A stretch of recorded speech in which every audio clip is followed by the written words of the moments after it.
Smacking, cracking, and watching. Follow me on Twitter.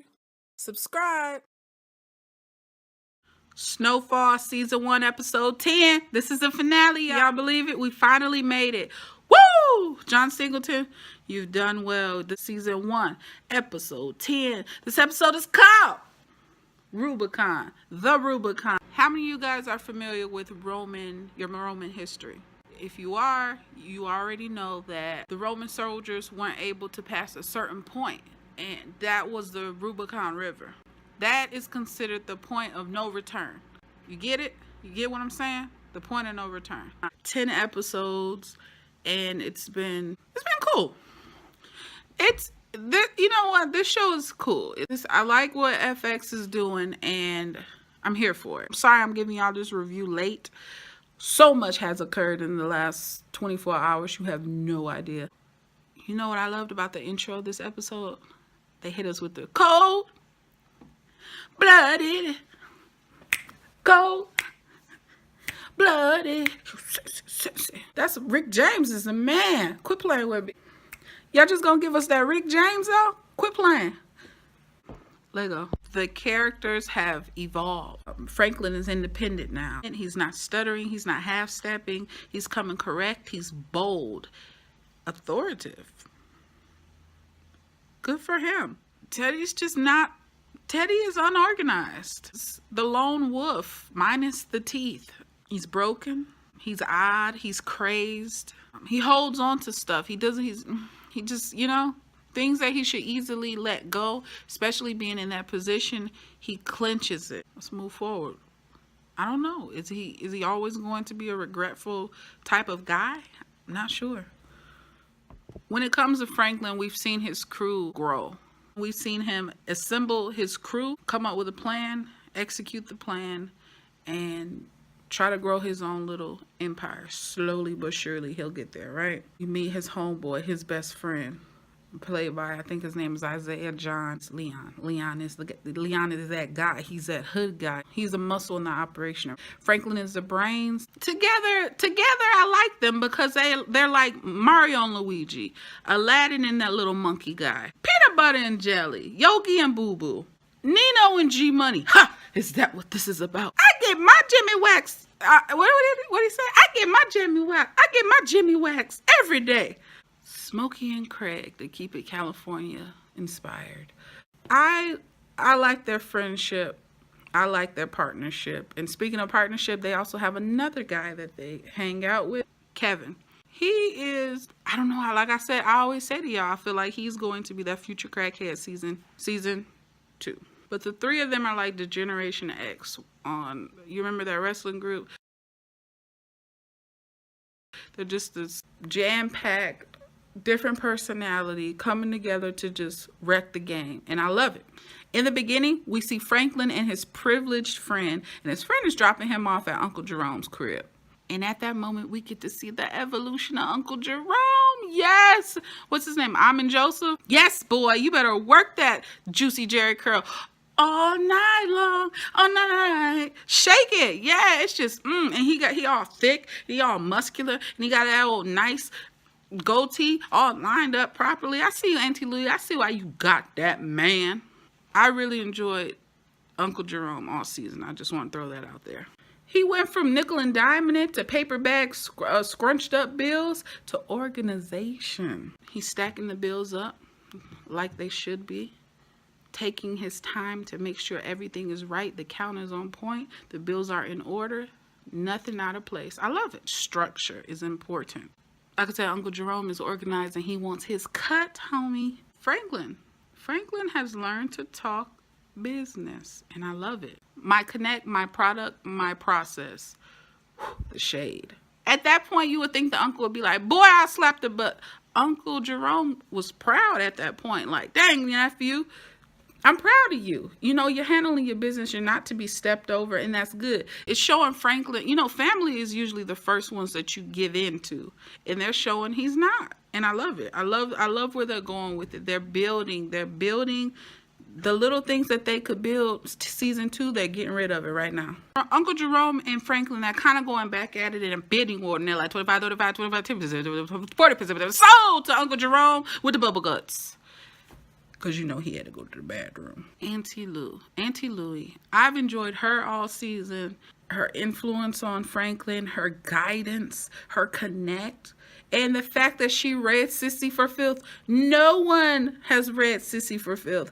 And she got to her so bad, so hardcore, that Sissy ended up quitting her job. Did she confront her boss off of Louie's influence? Possibility, right? At home, crying her face off. Franklin comes home. She says, "Ayo, I lost my job." She calls him out, and I love it. But it was interesting to listen to young Franklin, because young Franklin is sounding like Lonzo from Training Day. I was like, oh, that little accent is getting you putting, boy, you didn't learn some things, because he was definitely watching Training Day back to back. Stop the car in the middle of traffic and say which way you want to be. You know, you want to be that officer on the side of the road, or you want to be with me. What you want to do? His whole swag about him. Franklin's whole swag has changed. I don't want to say he's darker, but he's swagged out more. He's calm, but he's a little harder. Mama Sissy said, "I don't want that reefer money." I said, "Oh, reefer money. That's what we calling it. Reefer money." Franklin packed his stuff up, packed his bag, dropped his mama off a stack of money. He set it on the table, and he left. Smooth little boss move, right? Your mom knows, your auntie knows, everybody knows what you're doing at this point. You're being honest with yourself. Even the little things, his wardrobe has changed. He's got members only coats now. He's got the fresh Adidas. I appreciate I want to say those were those Sambas. The little soccer shoes. They're awesome. They're awesome Adidas. If y'all shoe fans, let me know. Drop a comment below. Just say Shoe Squad down below if you're a shoe fan. He's even got like more cassette tapes in his bedroom. Before, I don't believe, in the previous cuts, I don't think he had a lot of tapes. It was just showing the deck. It was just showing his system. Now it's just like a bunch of, he getting money, buying what he wants to get, looking fresh. I see you. Take care of your homeboy. That's a young little baller, right? Next stop, he's gonna have his own car. Franklin went all Solange on us. I'm talking cranes in the sky. This brother has a seat at the table. Sitting with Ivy, he has a seat at the table. What? He said, "Yo, do you want drinks, smoke, or some pink?" And he said, "I don't want another one." Huh! I like Ivy. I liked Ivy all season. I like his swag. I like his glasses. I like his eccentric clothing choices with the short shorts, Miami clothing vibe, spirit about him. And he got a sister. You better get it, Ivy. At the table shot where it was Uncle Jerome feeling out of place, being very hood, not knowing how to adapt, really, knowing his place, his role in the whole process. When Uncle Jerome, Ivy, homeboy at the pool, and that was just showing him his future crackhead self, that he's so scared. He's always off doing something, squirrel. He's that type of guy, I feel. Anyway, they're at the table, and you see loafers and Pumas. I was here for that shot. Uncle Jerome is an OG, but negotiating those terms cost them some money. Maybe cost them a wee bit of respect. Not Uncle's eyebrows. Not Uncle's eyebrows, Ivy. But yeah, the whole point to take out of that scene is the price went up. When Franklin went to go see his homeboy, Leon. When Leon, he shot up, he can't be out in them streets. So he's basically like, "Look, man, when you go have this meeting, you remember your past, present, and your future. You know what they did to me? You know what will happen. Remember." So, like I said, Uncle Jerome knows the game. He's not stupid enough to be trapping out of his house. It's not going to happen. I can count my money here, but you're not going to be putting in work and not in my property. No, not where I sleep. You don't crap where you eat. He knows the game. He's trying to tell Franklin this, and they go get a trap house. And he's like, "Yo, we got to make sure it's right, and we got to get it all in order. We got to make sure their gas is right." He knows. Don't forget what the wizard told you. You're off to see the RZA, the wonderful RZA of Wu. Wu-Tang Clan ain't nothing. Wu-Tang Clan ain't. Franklin got a beeper too. Was that a pager? Did he have a pager? So this meeting happens, and old boy sets up his guy who got sexually assaulted by Carvel, and he's mad at the world. What did y'all think about the meeting, the exchange with Ray Ray, Uncle Jerome, Homeboy? What did you think? Did you think that was wrong? I mean, at this point, what was going to happen? You were going to die with your homeboy is what was going to happen. He could have easily got rid of both of y'all at that point, and it would have been done. He said, yo, look, you want to be down with me, get this money, and get rid of your loose end.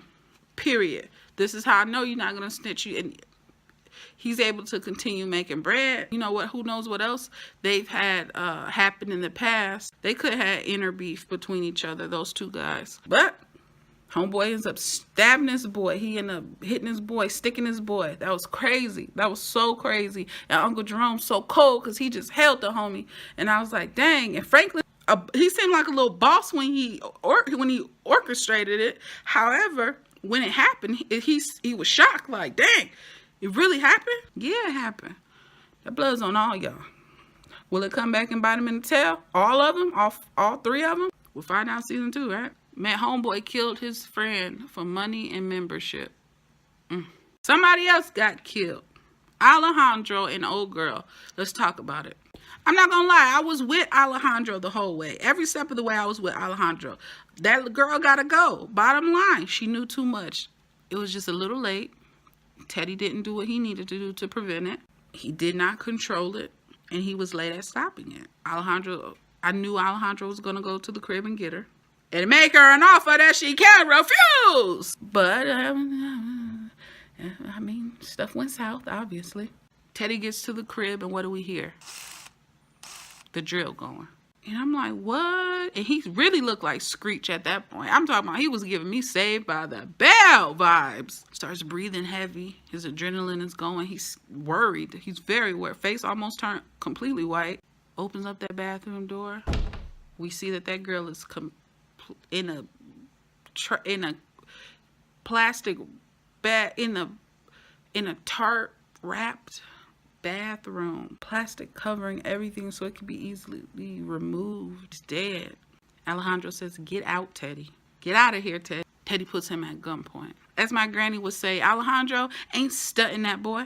He said, this is where we do what is required. And at that moment, we all know that Alejandro is running things. This is Alejandro's ship, and he's just on for the ride. He's just in it for the experience. You may be the big guy in the position with the huge connect, but at this point, if you let this happen, you're done. Alejandro feels that he can do whatever he wants to do. You're screwed. Teddy may have the gun, but Alejandro's in charge. He left. He must have thought about it in that living room. He really must have thought about, if I let this happen, this whole thing is screwed at this point. All the tables turned. That fool must have grabbed off of that sofa a red freaking throw pillow, put that pillow down as a silencer, hit him. Alejandro all over the bathroom, all over that bathroom towel wall. And I just said to myself, shame. Who gonna clean that up? Chick's dead. Alejandro's dead. Teddy, off the chain, man. Also with Teddy, the only form of communication he seems to have with another person is through his voicemail. Every time he's at home, he's lonely, second guessing everything in his head, talking to himself. I mentioned it already, but Lenny and Ray Ray doing the deed, peer pressure at its finest. I'm still shocked. This episode is called The Rubicon. It's about beating your opponent and winning. Franklin beat Carvel and Lenny. Teddy beat Alejandro, his partner. And Lucia beat her family's limits. Familia. Now Teddy. Teddy's doing the most because he went to the hotel. I really wasn't feeling his scene. Let me talk about Teddy and how I feel about Snowfall, the way they did Teddy. More Oso. We need more Oso. For season 2, give us more Oso. Season 2, give us more Franklin. Season 3, allow Teddy to make sense. I feel like Teddy's scenes do not make sense. It doesn't flow. It's not fluid. I'm a little bit lost. Y'all let me know how you feel. Does it feel like they're just throwing it in there? I mean, maybe it's because I'm harsh right now because I just got done watching Narcos. If y'all didn't watch Narcos on Netflix, get your life. Get your life. Watch it. I reviewed every single episode on my channel, 1 through 10. Watch it. It's the truth. So when I see Teddy's part, I feel like it's the cartoony version, the Looney Tune version of what I just watched, which was some hardcore stuff. He's doing the most at the hotel. He's doing the most at the hotel at the presidential suite. And then they have it to where, oh, the president really likes you, Teddy. He knows me. I've seen him when I was a kid. If it's rushed, why is it there? I don't know. I feel like they wanted to push him and they just sprinkled it in. Let me know what y'all think. Before I get to Lucia's story, I love that they ended the episode out. I know I'm skipping, but they ended the episode how it began. And I liked it. I really enjoyed that. Outside, enjoying the fruits of their labor. The kids are out, the ice cream man pulls up, Franklin's down on his block. And what the homeboy say? Mr. Local Celebrity, you know? That's how he feels. Taking care of the kids. Lucia's struggle all season has been what she thought was because of that glass ceiling, because she's a girl, because she's a chick, because she's a female. She can't get in with her family. She can't be the boss because they're blocking her, all because of how she was born. Her mother comes on scene and her mother's like, no, it's not that. They just feel like you were going to ruin the whole bloodline. You were going to ruin the business.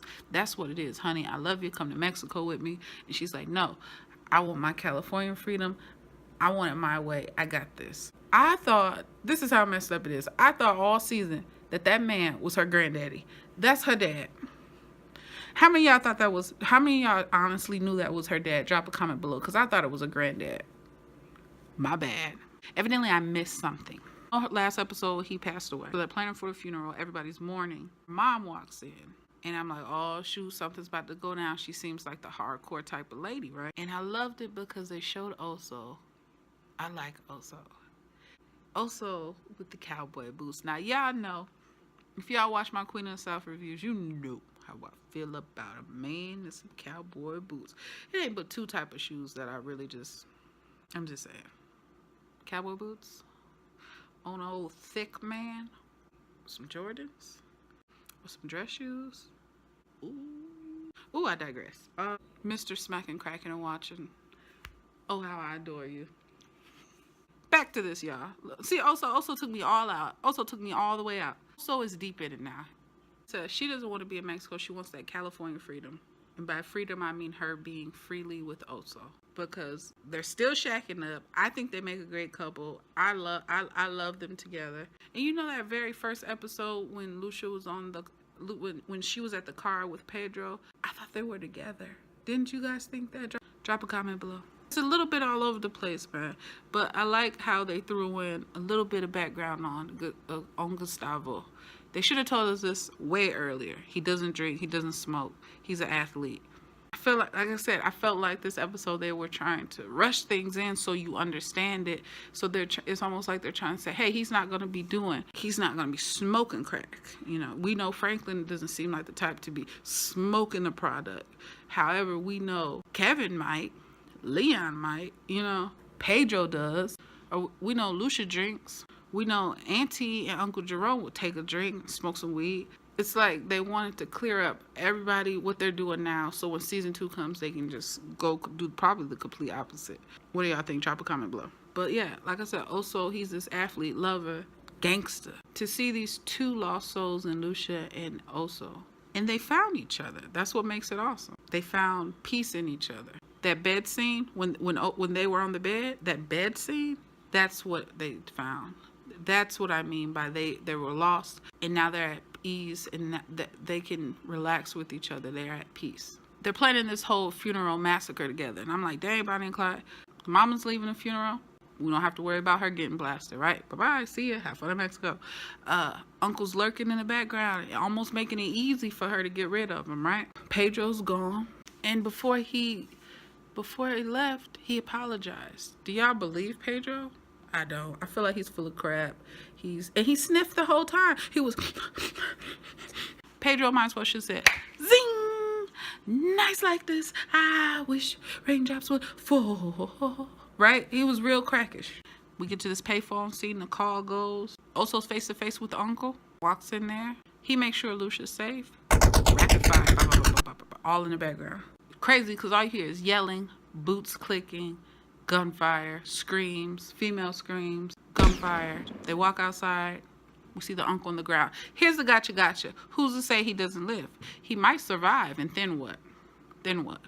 What I would have thought, they could have left nothing for us to think about if she just would have finished it. What do y'all think? To end it off, Franklin's at the trap house cooking and bagging. Mama's at home missing. Jerome is counting. Franklin's packing. Kevin is pouring. And we smacking, cracking, and watching all day, every day. Let me tell y'all what. When I rate this, I'm going to rate it as a season, a complete series, season 1 for Snowfall. I am going to give this entire season a rating of